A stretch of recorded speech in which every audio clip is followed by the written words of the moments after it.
আমি আর কোনো কিছুর অপেক্ষায় নেই, কারণ অপেক্ষা আমাকে ধীরে ধীরে ভেতর থেকে শূন্য করে দিয়েছে। একটা সময় ছিল প্রতিটা দিন প্রতিটা রাত একটা আশা নিয়ে কাঁদতো।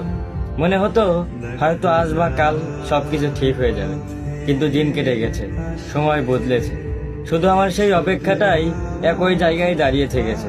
আমি অপেক্ষা করতে করতে নিজেকেই হারিয়ে ফেলেছি। যে আমি একসময় স্বপ্ন দেখতাম, আর সে শুধু চুপচাপ সব মেনে নিতে শিখে গেছে। এখন আর কিছু চাওয়ার ইচ্ছে হয় না, কারণ জানি সব চাওয়াই পূরণ হয় না। আর কিছু কিছু অপেক্ষা শুধু মানুষকে ভাঙার জন্যই আসে। তুমি আসবে কিনা সেটা নিয়ে এখন আর ভাবি না, কারণ ভাবতে ভাবতে আমি নিজেকেই শেষ করে ফেলেছি।